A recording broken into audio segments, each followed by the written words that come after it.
Aaron Rodgers is one of the most talented quarterbacks to ever touch a football field. While he does not have the postseason track record of peers like Tom Brady, he has accumulated one of the most impressive stat lines of all time. He recently has been in the headlines for likely being traded to the New York Jets after spending 18 years with the Green Bay Packers. While he is one of the most interesting and talked about players in the NFL, many do not dig deeper than the headlines. Today, we will give the complete story of Aaron Rodgers, covering his childhood, high school career, recruiting process, college career, draft process, NFL career, and looking forward to what is next for one of the best players of this generation.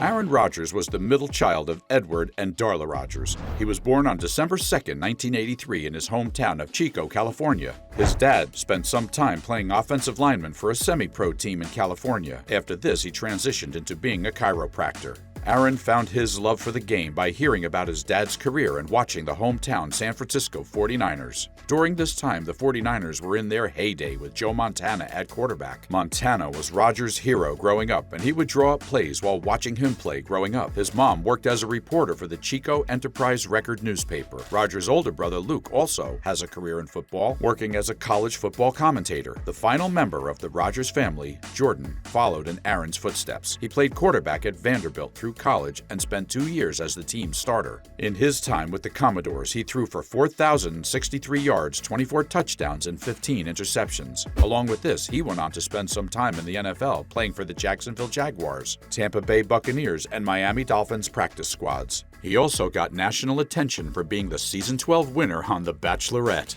Rodgers spent his high school career at Pleasant Valley High School. High school would start a common trend for Rodgers, where he would begin as an overlooked player before working his way up to being the best on his team. Through his first 2 years of high school, Rodgers served as the team's backup quarterback. However, once he got his time to shine, he took over as the best quarterback in school history. In his 2 years as the starter, he threw for 4,421 yards. Along with this, he set school records for most passing touchdowns in a game with 6 and 440 all-purpose yards in a game. He also set the school's single-season record in all-purpose yards with 2,466. Despite setting a handful of school records, the trend of Rodgers being overlooked would continue. He went to college in a time before teams would have national scouting teams that did as much research as they do today. Along with this, social media was not around to give players a chance to make a name for themselves online, to pop up on scouts' radars. He did not receive a single Division I offer and was forced to spend his first 2 years at a junior college. After proving himself at JUCO, he was deemed a 3-star recruit and ranked as the 53rd best player in the 2003 class and the 19th best in California for the 2003 class. He would commit to his hometown college, California Berkeley. Rodgers was given the starting job heading into his sophomore year of college, his first at California.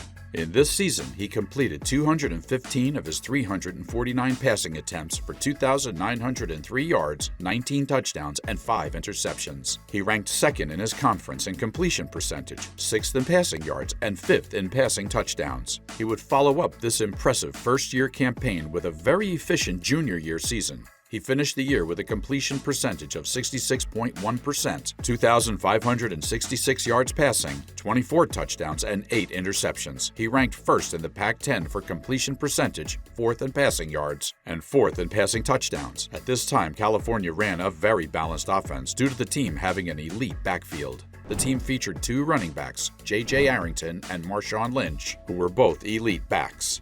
Due to this, Rodgers was not able to dominate the game through the air and did not put up the elite passing numbers that he was capable of. Coming into the draft, Aaron Rodgers was competing with Nevada quarterback Alex Smith to be the first quarterback off the board. The team that held the first overall pick was Rodgers' hometown team, the San Francisco 49ers. This was where he grew up wanting to play, and it would have continued his run of never leaving the state of California during his football career. Scouts were relatively high on Rodgers coming into the draft. However, they had their fair share of concerns.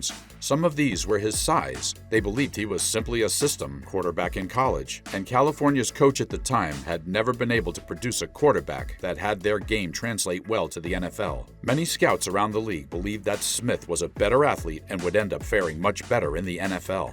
Draft day would go on to be one of the most motivating nights of Rodgers' life. His dream of beginning his career with the 49ers would be shattered with the first pick of the night. They would end up going with Smith as their top pick. Along with this, Rodgers would go on to slide much further than anyone had expected. He would be the final player sitting in the green room at the draft, a place where players expected to be selected high in the draft are seated so they can walk onto the stage on draft night. After San Francisco, another team would not select a quarterback until the 24th overall pick. There, Aaron Rodgers would be selected to the Green Bay Packers, a team that already had star quarterback Brett Favre starting. Once again, Rodgers would have to patiently wait to get his chance to be the starter. Despite being the second quarterback off the board and a first-round pick, he would not start in a game until his fourth season in the NFL. Through his first 3 years in the league, Rodgers would complete 35 of his 59 passes for 329 yards, 1 touchdown, and 1 interception. In his first season as the starter in Green Bay, Rodgers would have an impressive individual season. However, he struggled to lead the Packers to wins. He finished the year throwing for 4,038 yards, 28 touchdowns, and 13 interceptions. Despite this, the Packers would end the season with a 6-10 record. This would be the only time that an Aaron Rodgers-led team would have a losing record when he played the full season until 2022. The following season would be a complete turnaround for the Packers. Although Rodgers marginally increased his passing stats, he played much more efficiently. In 2009, he threw for 4,434 yards, 30 touchdowns, and only 7 interceptions. This would be enough to give Rodgers the first Pro Bowl appearance of his career. This would also be the first postseason appearance of Rodgers' career as a starter. Although they were defeated in the first round, this was through no fault of Rodgers. He finished the game throwing for 423 yards, 4 touchdowns, and only 1 interception. Despite this, they were defeated in a 51-45 shootout that still stands as the highest-scoring playoff game in league history. In the following season, Rodgers and the Packers would come back with a vengeance. He took a step back in the regular season, having his first season as a starter passing for less than 4,000 yards. Despite this, he still had a very solid season throwing for 3,922 yards, 28 touchdowns, and 11 interceptions. Through the playoffs, he threw for 1,094 yards, 9 touchdowns, and 2 interceptions through 4 games. Along with this, the 2010 postseason run would be the only time in Rodgers' career that he won the Super Bowl. The Packers took down the Pittsburgh Steelers by a final score of 31-25, and Rodgers was named the Super Bowl MVP. In 2011, he would have the best regular season run of his career up to this point. He set a career high in passing yards and touchdowns, along with a career low in interceptions. He finished the year throwing for 4,643 yards, 45 touchdowns, and 6 interceptions. He was named to the All-Pro First Team, the Pro Bowl, and named the league's MVP. Green Bay would finish the regular season with an incredible 15-1 record, and many believe that they would repeat as Super Bowl champions. However, they were bounced by the New York Giants by a final score of 20-27 in the first round. The following 2 years would be relatively uneventful for Rodgers as he led the team to a 17-8 record, throwing for 6,831 yards, 56 touchdowns, and 14 interceptions. In this stretch, he was named to the All-Pro Second Team once and the Pro Bowl once. In 2014, he would win his second MVP award after throwing for 4,381 yards, 38 touchdowns, and only 5 interceptions.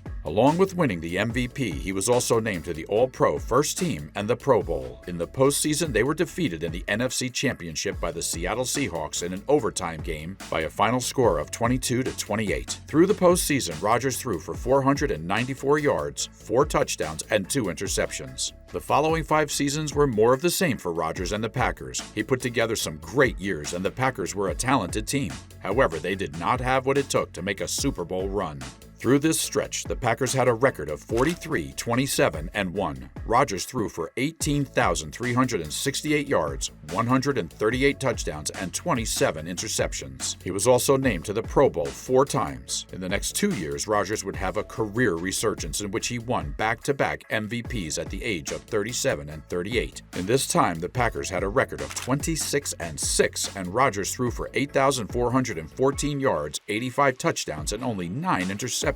Along with his 2 MVPs, Rodgers was also named to the All-Pro First Team and Pro Bowl in both seasons. Last year, it was clear that things had run its course for Rodgers' time in Green Bay. The team was a shell of itself, and Rodgers saw a fair amount of regression without Davante Adams on the roster. He still put together a solid stat line of 3,695 yards, 26 touchdowns, and 12 interceptions. After the 2022 season, Rodgers was strongly considering retirement, and many thought he would hang them up after an incredible 18-year run in Green Bay. However, it appears that he will play for the New York Jets next season. The Jets have a very young and promising roster, and they appear to be only one quarterback away from a potential Super Bowl run. With Rodgers desperate to win it all one more time before calling it quits, it appears this will be a match made in heaven. With the Jets also having a very strong receiving core, if Rodgers does make his way to the team, he may even be back to his MVP form.